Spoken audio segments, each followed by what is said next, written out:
So hello everyone and welcome back to my channel. This is video number 2 of our one-liner series. In today's video, we are going to be looking at the one-liners of language and pedagogy, that is the linguistic section. I'm going to be giving you miscellaneous exam ready pointers from all these sections that is going to act as a very good revision for your exam. I will be giving you very important pointers that you need to remember for your exam from this particular section. If you are new on my channel, go ahead and please join my Telegram channel, because here you are getting on daily basis in a particular day a lot of PYQ test series, both from paper 1 as well as paper 2. You get a lot of polls, direct links and everything from this particular channel. If you are interested in finding out and doing the segregated questions all at one place, please go ahead and then message us on this particular number so that we can send you the link of these PYQ test series. And if you are someone who want to study these important and difficult topics very easily and in very structured manner, then you can go and check out our these courses as well. Talking about the number one liner, we can see from language and pedagogy is the smallest unit of sound that can change the meaning in a language. Now you have to be very careful when you are a part of your linguistics, that is the phonology and the morphology, because एक छोटी सी भी गलती आपका meaning change कर सकती है. यहाँ पर आपसे पूछा गया है the smallest unit of sound. I am not saying the smallest unit of word, I am saying the smallest unit of sound that can change the meaning in a language is known as a phoneme. Now अगर मैं इस particular word को ही लेके चलूं तो यहाँ पे phoneme का अगर ph लूं तो मैं हिंदी में इसको convert कर सकती हूँ as फ हम लोग बोलते हैं हिंदी में. तो ये smallest unit of the sound हो गए. अगर मैं इसको फोनीम ना लिखकर अगर लिखती हूं ऐसा पोनीम, ओके, पी लिख देती हूं, तो मैंने जब PH की जगह P लिख दिया तो मेरा जो स्मॉलेस्ट यूनिट ऑफ साउंड है उसकी वजह से मेरा मीनिंग ही बदल गया. फोनीम जिसको हम लोग फोनीम के नाम से जानते हैं, मैंने H हटा दिया वहां से, मतलब एक स्मॉलेस्ट यूनिट को चेंज कर दिया, तो पूरा मेरा मीनिंग ही चेंज हो गया. इस चेंज को where with a single change in the sound आपका पूरा मीनिंग बदल जाता है, उसको हम लोग फोनीम कहते हैं. I brought for you some examples क्योंकि ये टॉपिक इंपॉर्टेंट है और रिपीटेड क्वेश्चंस इससे पूछे जाते हैं, तो इसी वीडियो के थ्रू इसको समझ कर जाना. In English the sound P and B, जैसे मैंने अगर दो वर्ड्स यहाँ पर ले लिए जैसे पैट एंड बैट, ये दोनों ही वर्ड मतलब आपके 3 लेटर वर्ड्स हैं, लेकिन पैट में सिर्फ प आगे लगा हुआ है और बैट में सिर्फ ब आगे लगा हुआ है, जिसकी वजह से आपकी पूरी फोनेम का मतलब ही चेंज हो जा रहा है. सो व्हेन अ सिंगल और the smallest unit of a sound अगर आप उसको चेंज कर देते हो तो आपका पूरा मीनिंग चेंज हो जाएगा. मैं यहाँ पे CAT कैट लिख दूं तो ये कैट बन जाएगा, मैं यहाँ पे TAT टैट लिख दूं तो टैट बन जाएगा, HAT हैट लिख दूं तो हैट बन जाएगा. So you are able to see एक जो smallest unit of the sound है, मैं उसको अगर चेंज कर दे रही हूं तो मेरा पूरा मीनिंग चेंज हो जा रहा है. And this is what we call a phoneme. I hope कि आप लोग को क्लियर हो गया होगा. फोनीम का ही एक सब वर्जन है जिसको हम लोग बोलते हैं एलोफोन. अब आप इसको पढ़िए एंड बताइए variations of a phoneme that do not change the meaning of a word. अब आपके वर्ड के अंदर जो हम लोग ने फोनीम लिया, जैसे प लिया, मैंने ब लिया, मैंने ट लिया, उसको उसमें ऐसा क्या हम लोग चेंजेस करें जिसकी वजह से मीनिंग में आपका कोई चेंज नहीं आने वाला है. सो आप यहाँ पर देखिए, मैं यहाँ पे बोल रही हूँ पैट, यहाँ पे लिखा हुआ है स्पैट, दोनों में पैट आ रहा है, but see and notice when I will talk about pat तो मैं उसको प न बोल के फ बोल रही हूँ. मतलब हल्की सी साउंड आ रही है लेकिन लिखा उसको प ही जाएगा. उसके अंदर की जो हल्की सी साउंड होती है उसको हम लोग बोलते हैं एस्पिरेटेड साउंड. वहीं में अगर मैं स्पैट बोलती हूँ तो प्रॉपर प की आवाज आ रही है, जिसको हम लोग बोलते हैं अनएस्पिरेटेड, मतलब कि वो बिल्कुल भी वहां पर एच की साउंड या थोड़ी सी भी घ की साउंड आपकी वहां नहीं आएगी. सो ये अगर मैं अपने प्रोनाउंसिएशन में बोलती हूँ कि फैट, तो उससे मेरा मीनिंग नहीं चेंज हुआ. यहाँ पे मैं स्पैट की जगह स्पैट भी बोल दूं, मतलब उसमें फ भी लगा दूं, तो मेरा मीनिंग चेंज नहीं हो जाएगा. This is the difference between a phoneme and an allophone, जो आपसे एग्जाम्स में पूछा जाता है. तो आप जब इन चीजों को अच्छे से डीपली समझ जाते हो तब आपके लिए क्वेश्चंस लगाना आसान हो जाता है. अब देखो पॉइंट नंबर 3, जो आपको पॉइंट नंबर 1 के जैसा लगेगा पर वैसा है नहीं.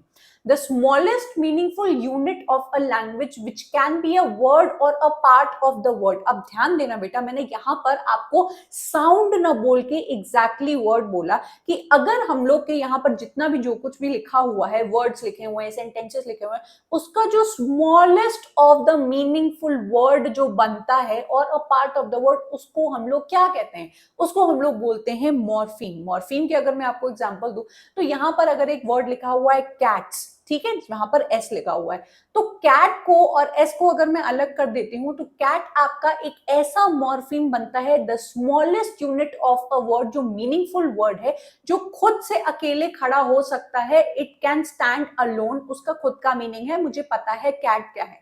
लेकिन अगर मैंने उसमें एस को ऐड कर दिया जो कि वो प्लूरल फॉर्म बन जाता है, मैं एस को अकेले खड़ा करके देखूं कि एस का कोई मतलब है, तो एस का कोई मतलब नहीं निकलता है। इससे हमें पता लगता है कि morpheme which is the smallest meaningful unit of a word, उसके दो पार्ट्स होते हैं, एक होता है फ्री मॉर्फीम, एक होता है बाउंड मॉर्फीम। मॉर्फीम से आप हमेशा क्वेश्चंस देखोगे आपके एग्जाम में, काफी सारे क्वेश्चंस आपके मॉर्फीम से पूछे गए हैं।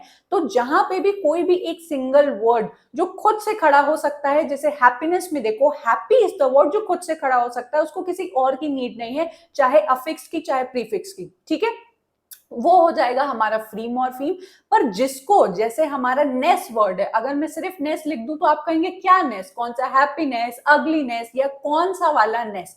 तो नेस एक ऐसा आपका स्मॉलेस्ट वर्ड है जो अकेले नहीं खड़ा हो सकता है, मतलब उसकी मीनिंग नहीं है अकेले में, इसको हम लोग बोलते हैं बाउंड मॉर्फीम। बहुत ही इजी था आपके लिए ये समझना। A morpheme that can stand alone as a word, जैसे बुक हो गया, रन हो गया, कोई भी वर्ड हो गया, उसको हम लोग बोलेंगे free morpheme.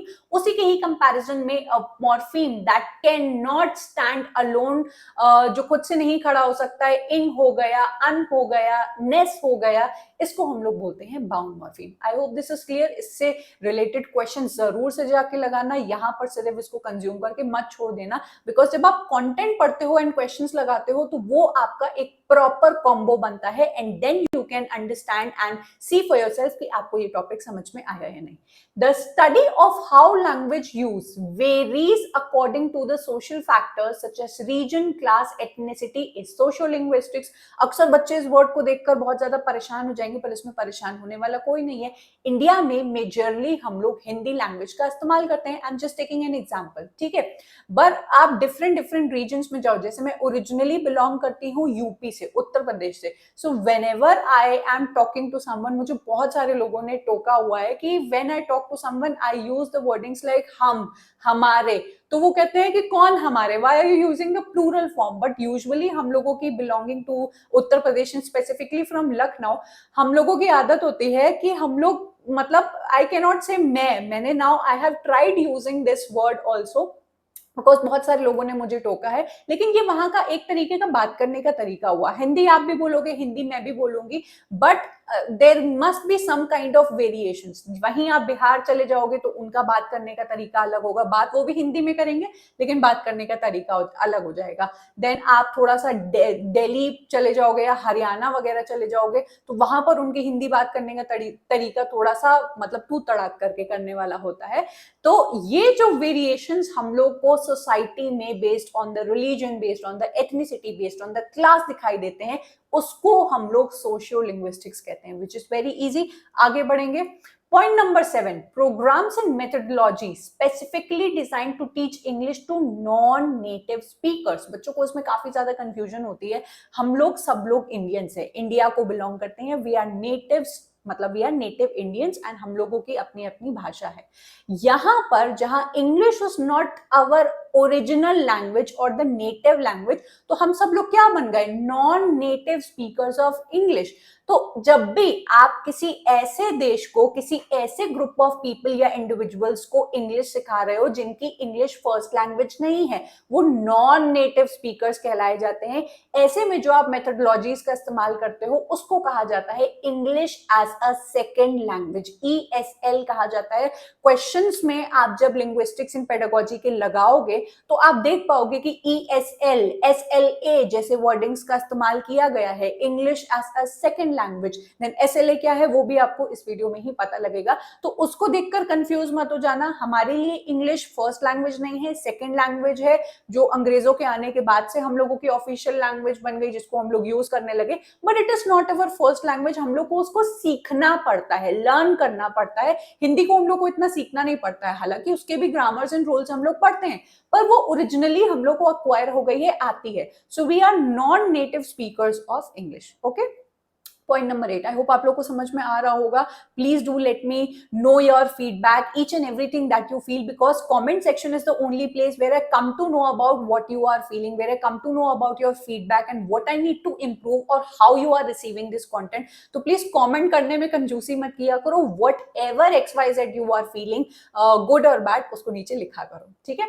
The practice of alternating between 2 or more languages or dialects within a conversation or context is known as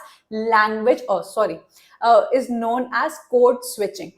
code switching का मतलब हुआ कि whenever you must be seeing, whenever I talk to you, I am bilingual. I complete a particular sentence where I am talking half in English and half in Hindi. Where I say, okay, I am going to the market to buy some sabzi. So I spoke the entire word in English, whereas I switched a particular word in Hindi. मतलब मैंने दो languages का इस्तेमाल किया। So whenever आप किसी conversation में दो लैंग्वेजेस को ऑल्टरनेटिवली यूज करते हो, बीच में या फिर बाद में या फिर पहले, तो उसको हम लोग कहते हैं कोड स्विचिंग। नाउ मेरे इसी चैनल के ऊपर एक मैंने शॉर्ट्स बनाई थी कोड स्विचिंग के ऊपर, उसको जरूर से जाके देख लेना, आपको बहुत हेल्प मिलेगी, ठीक है। I will leave the link below, okay. Natural order of language acquisition, जब भी आप लिंग्विस्टिक्स या फिर लैंग्वेज एंड पेडागोजी को पढ़ रहे हो, दो वर्ड्स का आपके सामने सामना होने वाला है। पहला है लर्निंग, दूसरा है एक्विजिशन, या फिर एक्विजिशन को आप पहले बोल सकते हो एंड लर्निंग बाद में।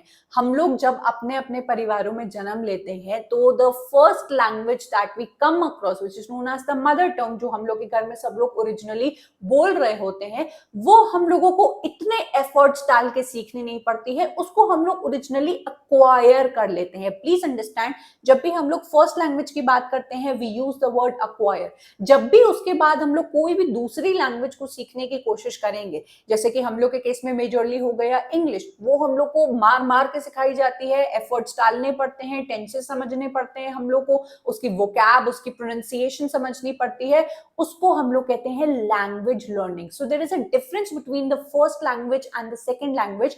पहली जो लैंग्वेज होती है उसको हम लोग एक्विजिशन कहते हैं, वो माँ बाप की प्रॉपर्टी, संपत्ति एंड उनके जीन्स और उनके नेचर की तरह हम लोग अक्वायर कर लेते हैं। वेयर सेकंड लैंग्वेज वो हम लोग को एफर्ट्स डाल के सीखनी पड़ती है। तो आपसे ये क्वेश्चंस कई बार रिपीटेड पूछा गया है कि जो नेचुरल ऑर्डर होता है किसी भी भाषा को अक्वायर करने का, वो क्या होता है? लिसनिंग, स्पीकिंग, रीडिंग, राइटिंग, इसको इसी ऑर्डर में आपको लर्न करना है, LSRW। इसको चेंज करने की कोशिश मत करना, एग्जाम में आपसे ऐसे ही पूछा गया है, इसको ऐसे ही आपको रटना है। एक बच्चा जो अपने घर में जन्म लेता है वो पहले आसपास अपने लोगों को वही चीजें बोलते हुए सुनता है, फिर उसको बार बार बोलो बेटा, मम्मी बोलो, पापा बोलो, मम्मम बोलो, जो भी बोलो, उसको बुलवाया जाता है, स्पीक करता है। फिर वो उसी चीजों को अपनी पढ़ाई में रीड करने लगता है एंड व्हेन वो आगे बढ़ता है उसी चीज को वो लिखने लगता है। सो ये लिसनिंग, स्पीकिंग, रीडिंग, राइटिंग, आपका यही एक तरीका मतलब फॉलो किया जाता है, ठीक है। आई होप आप लोग को समझ में आ रहा होगा, मजा भी आ रही होगी। I try to make these complex topics as simple as anything, कि आप लोग में से कोई भी परेशान ना हो स्टडीज को लेके। बहुत ज्यादा लोगों ने बच्चों को बॉम्बार्ड एंड बर्डनसम बना दिया है पढ़ाई को लेके। पढ़ाई इतनी डिफिकल्ट होती नहीं है ओरिजिनली, ठीक है। Chomsky's concept that all human languages share a common underlying structure को हम लोग बोलते हैं यूनिवर्सल ग्रामर। अब जब भी आप नोआम चॉम्स्की को आपके साइको एनालिटिक थ्योरी के अंदर पढ़ते हो, मैंने पढ़ा रखा है, मेरा इसी यूट्यूब पर भी एक नोआम चॉम्स्की पे फुल वीडियो है, तो उसको भी जाकर देखो। तो हम लोग बात करते हैं चॉम्स्की के बारे में, जो कि एक नेटिविस्ट थे। आप जब भी लैंग्वेज के बारे में बात करोगे तो दो गुट बने हुए हैं आपकी लैंग्वेज लर्निंग में। एक है आपके बिहेवियरिस्ट, दूसरे हैं आपके नेटिविस्ट। जितने भी बिहेवियरिस्ट वाले स्कॉलर्स एंड बंदे हैं वो कहते हैं कि लैंग्वेज भाई री के थ्रू समझानी पड़ती है, बार बार रिपीट करके बच्चों के दिमाग में घुसानी पड़ती है, उनको पनिशमेंट देके, उनको रिवॉर्ड देके, उनको री देके। मम्मी कैसे हम लोग को इमला दिया करती थी बचपन में, स्पेलिंग सिखाया करती थी, पोएम्स को कैसे तेज तेज गा गा के हम लोग को बार बार सिखाया करती थी। तो जितने भी बिहेवियरिस्ट थे वो कहते थे कि अगर आपको किसी इंसान को कोई भाषा समझानी है तो बार बार आपको उसके बिहेवियर में वो चीज उतारनी पड़ेगी थ्रू रिपीटेशन। वहीं दूसरी तरफ जो आपके नेटिविस्ट हैं, जिसके अंदर आपके चॉम्स्की आ जाते हैं, बिहेवियरिस्ट में सबसे बड़ा नाम आता है आपके थॉर्नडाइक का, देन आपके स्किनर का, जो आपके एग्जाम में भी पूछा गया है। दूसरी तरफ चॉम्स्की आपके नेटिविस्ट थे, जो कहते हैं कि अगर आप एक बच्चे को रिपीटिशन नहीं भी करते हो तो भी उसके दिमाग में एक यूनिवर्सल ग्रामर का स्ट्रक्चर है, जिससे वो इवेंचुअली सीख जाएगा खुद ही एक पर्टिकुलर लैंग्वेज की प्रॉपर सेंटेंस फॉर्मेशन। उसके दिमाग में एक ग्रामर, एक लैंग्वेज एक्विजिशन डिवाइस, जो आपके चॉम्स्की कहते हैं, ऑलरेडी फिट होता है, जिसकी वजह से जब भी you come across a particular situation और अ लैंग्वेज, थोड़े टाइम के बाद बच्चा खुद ही पिकअप कर लेता है। इसको बोला है आपके नोआम चॉम्स्की ने, तो इसको ध्यान में रखना।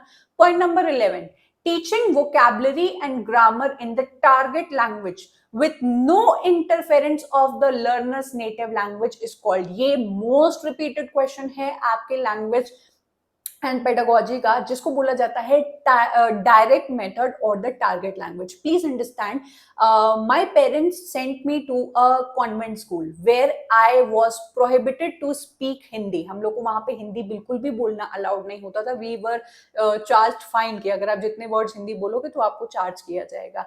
तो वहां पर the teachers used to come into the class and they used to help us understand English और teach us English using English. वो लोग कभी भी हिंदी वर्ड का इस्तेमाल नहीं करते थे। जैसे बहुत सारे, मतलब in my channel what I do is कि मैं इंग्लिश भाषा को हिंदी में पढ़ाती हूँ, आपको कन्वर्ट करके पढ़ाती हूँ, because there are majority of the sections of the student जिनको ये कठिन जो लैंग्वेज है, इंग्लिश है या कॉन्सेप्ट है, वो मेजरली अगर मैं इंग्लिश में पढ़ाऊँ तो you won't be able to understand. जिसकी वजह से काफी सारे बच्चे मुझसे गुस्सा रहते हैं, खफा रहते हैं कि this is no way where you are trying to teach us English in Hindi. But मैं उन लोगों की हेल्प करने की कोशिश कर रही हूँ।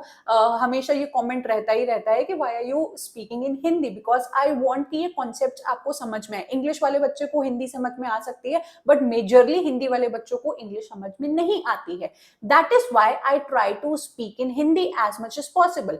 बट अगर मेरा एक ऐसा चैनल होगा where I would have spoken in English and taught you all the concepts of English in English, तो वो होता कि I am teaching you English in the target language. आप किसी भी भाषा को अगर सीखने की कोशिश कर रहे हो तो उसको समझने के लिए अगर आप उसी भाषा का इस्तेमाल करते हो, अपनी मदर टंग या जो फर्स्ट लैंग्वेज है उसको बिल्कुल भी इंटरफेयर नहीं करने देते हो, उसको हम लोग कहते हैं डायरेक्ट लैंग्वेज।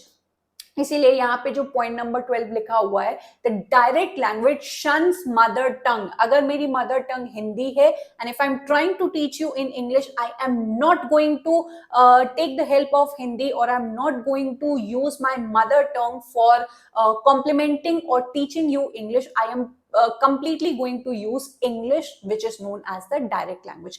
इसी के ही उल्टा होता है हमारा ग्रामर ट्रांसलेशन मेथड, जहां पर आप इंग्लिश तो सिखा रहे हो बच्चों को लेकिन हिंदी का इस्तेमाल करके। व्हाट आई यूजुअली डू कि आपने भाषा जिस टारगेट लैंग्वेज को आप सिखाने की कोशिश कर रहे हो वहां पर आप थोड़ा सा पहले हिंदी इस्तेमाल करोगे, बच्चों को उसके रूल्स एंड रेगुलेशंस के बारे में थोड़ा सा कन्वर्ट करके बताओगे, so that they become comfortable and then it becomes easy for a student to pick up an another language. दोनों ही जो आपके सेक्शंस है वो इंग्लिश लैंग्वेज टीचिंग में इस्तेमाल किए जाते हैं, ये आपको पता होना चाहिए। Point number 14, a method of teaching where comprehensible input and natural language acquisition is similar to the first language learning, इसको कहते हैं natural approach। अब आपको ये रटा होना चाहिए कि ये जो कॉम्प्रिहेंसिबल इनपुट का जो तरीका है वो दिया था बहुत ही फेमस आपके लिंग्विस्ट स्टीफन क्रॉशन ने। ये एक बहुत ही फेमस कॉन्सेप्ट है, अगर आप लिंग्विस्टिक्स पढ़ते हो तो स्टीफन क्रॉशन की जो थ्योरी है वो आपको पढ़नी पड़ेगी।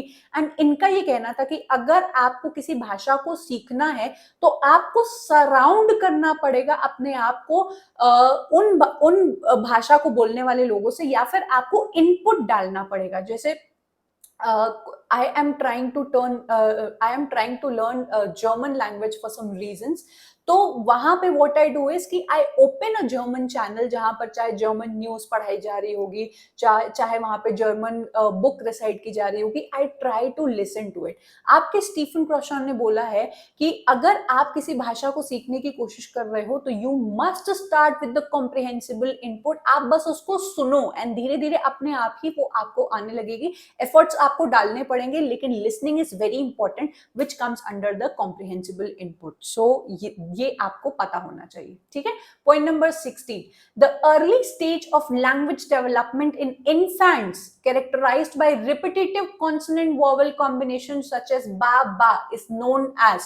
आपके एग्जाम में इन्फेंट्स का या जो चिल्ड्रन का लैंग्वेज लर्निंग का जो स्टेजेस है वो कई बार पूछा गया है. एक प्रॉपर आपका चार्ट है, मैं यहाँ अटैच कर दूंगी, जो आपके एग्जाम में पूछा जाता है, जहां पर बैबलिंग स्टेज आती है, पहले आपकी प्री लिंग्विस्टिक स्टेज आती है, फिर बैबलिंग स्टेज आती है, फिर आपके 1 लेटर वर्ड आते हैं, 2 लेटर वर्ड्स आते हैं, जिसको हम लोग टेलीग्राफिक स्पीच भी बोलते हैं. इसका एक प्रॉपर जो ऑर्डर है वो आपसे एग्जाम में पूछा जाता है, तो उसको एक बार सर्च मारकर जरूर से पढ़ लेना. मैं इस वीडियो के थ्रू आपको उसकी इंपॉर्टेंस बताने की कोशिश कर रही हूँ कि एक बार सर्च कर लोगे, पढ़ लोगे तो आ जाएगा. तो बैबलिंग स्टेज आपकी पहली स्टेज होती है, जहां पे आप देखते हैं कि बच्चा जब थोड़ा सा बड़ा हो जाता है वो अपने आप से ब ब ब कुछ ऐसी साउंड्स निकालने लगता है जिसको हम लोग बैबलिंग बोलते हैं. फिर वो जाके जब थोड़ा बड़ा होता है वो 1 लेटर वर्ड का इस्तेमाल करता है. थोड़ा और बड़ा होता है तो वो telegraphic speech that is 2 letter words, जैसे बिग, ट्रक, पानी दे दो, समथिंग लाइक दैट करके वो बोलना स्टार्ट कर देता है. इसको हम लोग बोलते हैं टेलीग्राफिक स्पीच, जो पूरी तरीके से कंप्लीट नहीं होती है, 2 शब्दों का इस्तेमाल करती है, लेकिन फिर भी अपने मैसेज को वो कन्वे करा देता है एक छोटा बच्चा. ठीक है.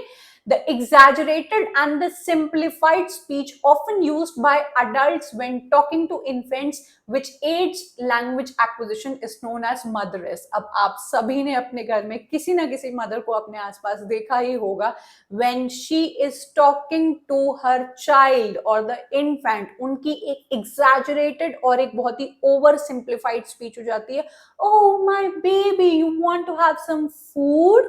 मतलब exaggerated version. You want some water? You want to drink some water? Yummy yummy food. मतलब जब आप देख रहे हो कि all these things are being exaggerated by the mother, oversimplified by the mother, इसको हम लोग बोलते हैं a speech known as motheress. Okay. Point number 19. Chomsky's theory that humans are born with an innate ability to acquire languages known as, ये मैंने आपको already बताया, इनका यूनिवर्सल ग्रामर का कॉन्सेप्ट है, देन इनका लैंग्वेज एक्विजिशन डिवाइस का concept है, जो कहता है कि हमारे दिमाग में एक चिप फिट होती है. वैसा मत सोच लेना कि एक्चुअल में चिप फिट होती है. इनके अकॉर्डिंग हमारा जो ब्रेन होता है कुछ इस तरीके से प्री वायर्ड ही होता है, वेयर ही सेज कि हम लोग ऑलरेडी सेंटेंसेस को पिकअप करना जानते हैं. ऐसा नहीं है कि अगर हमें कोई ग्रामर नहीं सिखा रहा है, ऐसा होगा कि हम लोग सुनते सुनते उसकी ग्रामर को पिकअप कर लेंगे and we will start speaking very good sentences. ऐसा आपके चॉम्स्की का मानना है. Point number 20, the process by which people learn language order the process by which people learn a language other than their native language, जो मैंने आपको पहले बताया कि second language acquisition, जब हम लोग अपनी native language को छोड़ के, किसी की भी native language कुछ भी हो सकती है, हमारी हिंदी थी, किसी की पंजाबी होगी, किसी की बांग्ला होगी, वो इनकी first language होती है. उसको जब छोड़ के you try to learn some other language is known as second language acquisition. Please understand, इसमें सिर्फ इंग्लिश ही नहीं आएगा. अगर आप एक बांग्ला आपकी पहली लैंग्वेज है, पंजाबी आपकी पहली लैंग्वेज है, सेकंड लैंग्वेज आप हिंदी सीखने की कोशिश कर रहे हो तो वो भी इसके अंदर आ जाएगा. देन अगर आप उसके बाद इंग्लिश सीखते हो तो वो आपकी थर्ड लैंग्वेज एक्विजिशन में आ जाएगा. Okay. Then we have the influence of a learner's native language on the acquisition of a second language, which can result in errors and similarities, is known as language transfer. इसका बहुत अच्छा example है मेरे पास. एक Russian, ठीक है, एक Russian बंदा है, वो इंग्लिश सीखने की कोशिश कर रहा है. ठीक है. आज पता नहीं क्यों ये टेढ़ा सा आ रहा है, never mind, I will fix that afterwards. एक रशियन बंदा है, उसको अगर इंग्लिश सीखनी है तो इंग्लिश में आपके जो वर्ड्स होते हैं, जैसे कि मैं बोलूं, है आपके वर्ड्स थिंक एंड दैट. ठीक है. थिंक में थ की आवाज आ रही है, दैट में द की आवाज आ रही है, जो एक बहुत ही एफर्ट के साथ एंड एच के साथ आपका आता है। रशियंस में ये वाली जो साउंड्स होती हैं इनकी लैंग्वेज में वो नहीं होती हैं। तो आपके मोस्ट ऑफ द रशियंस जो है वो थिंक को टिंक बोलेंगे एंड दैट को वो लोग ये वाला ड बोलेंगे, डैट बोलेंगे, क्योंकि उनकी जो लैंग्वेज होती है उसमें थ जैसी साउंड नहीं होती है और दैट जैसी साउंड नहीं होती है। तो this is known as language transfer. आपकी जब मदर टंग या आपकी जो ओरिजिनल लैंग्वेज होती है जिसको आप सीख चुके हो, इसीलिए हम लोग का इंडियन एक्सेंट जन्म लेता है कि बहुत सारी ऐसी साउंड्स हैं, हम लोग इंग्लिश तो बोलते हैं लेकिन अंग्रेजों जैसे बिल्कुल इंग्लिश नहीं बोल पाते हैं, हम लोग का हिंदी टच उसमें आता ही है। So this is known as language transfer. जब आपकी ओरिजिनल जो मदर टंग होती है इट इंटरफेयर्स, अब इसको उससे मत कन्फर्म कर लेना, कंफ्यूज कर लेना, आपकी जो डायरेक्ट लैंग्वेज और वो बताया वो पढ़ने की मेथडोलॉजीज है। जब एक लर्नर की नेटिव लैंग्वेज वो उसके सेकंड लैंग्वेज से थोड़ा सा उसकी सिमिलैरिटीज लेकर आती है या वो जो मेन लैंग्वेज है उसमें थोड़ा सा इंटरफेयर करती है, उसको हम लोग बोलते हैं लैंग्वेज ट्रांसफर, कि वो उनका ट्रांसफर हो ही रहा है। ठीक है, जैसे कि आपने साउथ के लोगों को देखा होगा, they are really good at English, लेकिन उनकी जो साउथ की जो भाषाएं होती हैं, मतलब जो साउंड्स होती हैं वो उनके इंग्लिश स्पीकिंग में भी आएंगी। जितने भी साउथ के पीपल होते हैं दे विल रिलेट कि उनका जो एक्सेंट होता है, उनका सदर्न वर्जन उसमें इंग्लिश में बहुत अच्छे से झलकता है। ठीक है, आप किसी भी बंगाली पर्सन को देखिए इंग्लिश बोलते हुए, तो उनकी जो बांग्ला लैंग्वेज है उसकी साउंड्स इंग्लिश में आने लगेगी। भाई इंग्लिश में वो साउंड्स नहीं है लेकिन वो उनके एक्सेंट में आपको दिखाई देने लगेगी, and this is what we call as language transfer. Point number 22, an approach that uses meaningful tasks and real life activities to promote language learning is known as task-based language learning, which is known as TBLT. Now, when I was not an online teacher, इससे पहले I was a physical teacher जहाँ मैं teaching schools में जाकर कराती थी, I have used this approach to teach students English. ठीक है, टास्क बेस्ड लैंग्वेज टीचिंग क्या होती है कि अगर आपको बच्चों को इंग्लिश सिखानी है तो सिर्फ उनको ज्ञान ना देते रह जाओ, आप उनको ग्रामर ना पढ़ाते रह जाओ या फिर उनको बार बार इंग्लिश बोलने के लिए आप मतलब ये बोलो कि ये सेंटेंस बोलो, ये सेंटेंस बोलो, दैट इज रट्टाफिकेशन। व्हाट आई डिड वाज कि I give them a scenario, की उनको टास्क दिया कि अगर आप मैकडॉनल्ड्स में जाते हो and if you want to order a burger and some fries and some ice cream, how are you going to speak. मैंने पूरा एक स्टॉल बनवाया, मतलब आपकी जो बेंच वगैरह क्लासेस में होती हैं उसमें एक पर्सन को बनाया who is going to give you all these things, then एक कस्टमर बनाया जो कि जाके अपना ऑर्डर देगा। व्हेन आप रियल लाइफ इनपुट देते हो, रोल प्ले कराते हो बच्चों को एंड ऐसे सारे सिनेरियोस यूज करते हो फॉर इंग्लिश लैंग्वेज स्पीकिंग, वो बच्चे बहुत अच्छा करते हैं। क्योंकि अक्सर हमारी जो एजुकेशन होती है वो बच्चों को ये बनाने में, ये समझाने में बहुत ही ज्यादा बोल सकते हैं असमर्थ है कि हमारी इन सारी चीजों का रियल लाइफ में क्या इस्तेमाल है। अक्सर हम लोग के दिमाग में कहते हैं कि भाई जो हम हिस्ट्री पढ़ रहे हैं, ज्योग्राफी पढ़ रहे हैं, उसका हमारी रियल लाइफ में क्या यूज है। तो जब आप इंग्लिश लैंग्वेज को, मैथ्स को, प्रोग्रामिंग को, किसी भी लैंग्वेज को या किसी भी सब्जेक्ट को बच्चों को उसका एक्चुअल यूसेज दिखाओ कि अच्छा if you are learning this तो आपको यहाँ वो इस्तेमाल होगी, they are going to pick up that. As an English language teacher मैंने ये चीज की हुई है एंड दिस थिंग वर्क्स। तो ये जो टास्क बेस्ड लैंग्वेज टीचिंग होती है वहां पे आप बच्चों को टास्क देते हो, सिनेरियोस देते हो, रोल प्ले कराते हो एंड उसके थ्रू वो इंग्लिश बेटर समझ पाते हैं। Okay, point number 23, an approach where learners respond to commands with physical actions to reinforce language learning. Total physical response इसको कहा जाता है। आपने बचपन में बच्चों को देखा होगा कि उनकी जो नर्सरी, प्री नर्सरी की जो टीचर्स होती है वो कहती हैं get up, sit down, touch your nose, clap your hands, मतलब वो फिजिकल चीजों का इस्तेमाल करके आपको किसी चीज को रीइंफोर्स करा रही हैं, लैंग्वेज को सिखा रही हैं। जब आप फिजिकल चीजों का, हैंड जेस्चर्स का इस्तेमाल करते हो तो बच्चों को, दिस हैज बीन प्रूवन, कि बच्चे ज्यादा अच्छे से उस चीज को समझ पाते हैं एंड इंस्ट्रक्शंस को पिकअप करते हैं। This is what we call as your total physical response. तो इन सारी चीजों को याद रखना। आज की क्लास ऐसी लग रही है कि I am teaching some very small students, but nevertheless my aim is कि आपको सब समझ में आना चाहिए। ठीक है, learning that occurs naturally without explicit instruction often through exposure and practice, इसको कहते हैं लैंग्वेज एक्विजिशन। आपकी लैंग्वेज एंड पेडागोजी में क्योंकि ये चीज कई बार रिपीट हुई है, I want to make sure that from this video you learn this particular concept and then only you leave this video. हम लोग की जो पहली भाषा होती है वो हम लोग को इतनी एफर्ट्स मार के सीखनी नहीं पड़ती है, वो सुन सुनकर हम लोग सीख जाते हैं, अपने पेरेंट्स से एक्वायर कर लेते हैं। Whereas in contrast to your language acquisition of first language, that language that occurs through direct teaching of language rules and structures, कभी कभी आपको दिखाई देगा एक ऐसी लैंग्वेज जो आपको फॉर्मली सिखाई जाती है स्कूल में, इंस्टीट्यूशंस में, दैट इज योर इंग्लिश। मार मार के आपको उसके ग्रामर सिखाई जाएगी, रूल सिखाई जाएंगे, उसको हम लोग कहते हैं लैंग्वेज लर्निंग। तो language acquisition and language learning में काफी फर्क होता है, इसको आप लोग जरूर से अपने दिमाग में फिट रखना।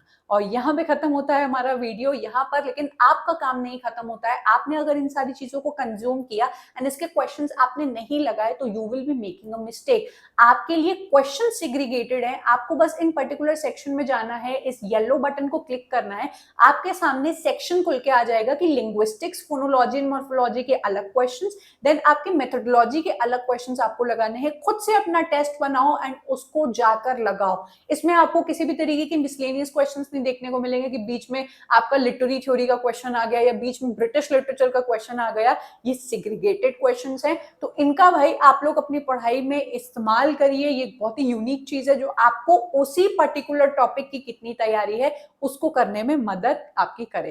ठीक है, वो आपको यहाँ पर मिल जाएगी। अगर आप इसको परचेज करना चाहते हो तो आप हमें इस नंबर पर मैसेज करोगे and we will send you the links. बहुत ही इजीली आप इसको अवेल करा सकते हो।